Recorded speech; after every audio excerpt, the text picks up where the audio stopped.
ఈరోజు మనం కడప జిల్లాలో ఒక ముఖ్యమైనటువంటి దొంగల బ్యాచ్ని పట్టుకోవడం జరిగింది. ఈ దొంగతనాలు చేసినటువంటి ఇద్దరిని ఈరోజు అరెస్ట్ చేసి రిమాండ్కి పంపించడం జరుగుతూ ఉంది.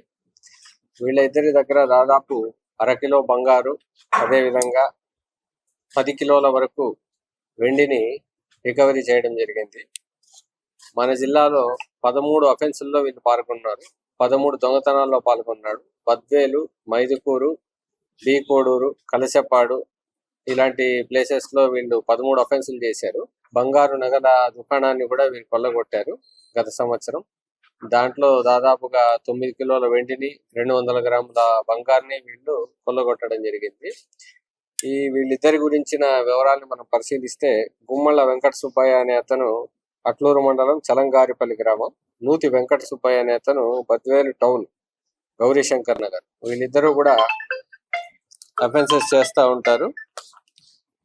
దీంట్లో ఈ దొంగతనాలు చేయడంలో వీరు ఆరితేరినటువంటి వాళ్ళు. దీంట్లో గుమ్మళ్ళ వెంకట సుబ్బయ్య మీద ఇప్పటికే దాదాపుగా 33 కేసులు ఉన్నాయి. చాలా వరకు రెడ్ శాండిల్ కేసుల్లో కూడా ముద్దాయిగా ఉన్నాడు. 5 జిల్లాల్లో 6 జిల్లాల్లో ఇతను చాలా వరకు దొంగతనాలు చేశారు. చాలా సార్లు దొంగతనాలు చేసి జైలుకి వెళ్ళి తిరిగి వచ్చిన వెంటనే మళ్ళా చేయడం అనేటటువంటిది ఆనవాయితీగా ఉంటుంది. దాంట్లో భాగంగా మైదుకూరు డిఎస్పి, అదేవిధంగా బద్వేల్ రూరల్ ఇన్స్పెక్టరు, కన్సర్న్ ఎస్ఐలు అందరూ కూడా ఇతన్ని వలపన్ని పట్టుకోవడం జరిగింది. దాంట్లో భాగంగా పెద్ద మొత్తంలో రికవరీ, దాదాపు 60 లక్షలు విలువ చేసే బంగారు, వెండి ఆభరణాలను రికవరీ చేయడం జరిగింది.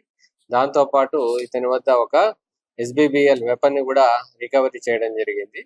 ఇది అతను వేటకు వాడుతూ ఉంటాడు. అనాథరైజ్డ్ గా కంట్రీ మేడ్ వెపన్, పాతకాలం నుంచి ఉంది, బట్ దీన్ని అనాథరైజ్డ్ గా వాడుతూ ఉంటాడు.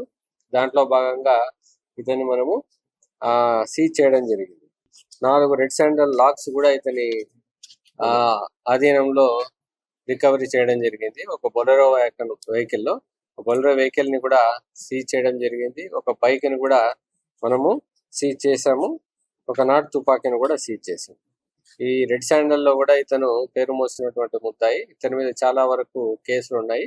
ఇతని మీద PD యాక్ట్ కూడా మళ్ళీ పెట్టడం జరుగుతుంది. దీంట్లో మనకు మంచి ప్రతిభ కనపరిచినటువంటి SDPO మైదుకూరు రాజేంద్ర ప్రసాద్, అదేవిధంగా Badvel rural inspector Nagabhushanam, Mydukur urban inspector Ramana Reddy, వాళ్ళ ఎస్ఐలు, కానిస్టేబుల్స్ అందరికీ కూడా ప్రశంసించడం జరుగుతుంది. ప్రశంసా పత్రాలు కూడా వాళ్లకు అందజేయడం జరుగుతుంది.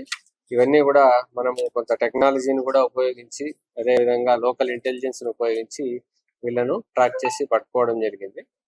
తర్వాత మళ్ళా పోలీస్ కస్టడీకి వేసి వీళ్ళని విచారించి ఈ రెడ్ శాండల్ స్మగ్లింగ్ బ్యాక్గ్రౌండ్ కావచ్చు, ఇంకా దొంగతనాలకు సంబంధించి ఇతర దొంగతనాలు ఏమైనా చేశాడు అనేది పోలీస్ కస్టడీలో కూడా మళ్ళీ వీళ్ళని ఎంక్వైరీ చేయడం జరుగుతుంది. Thank you.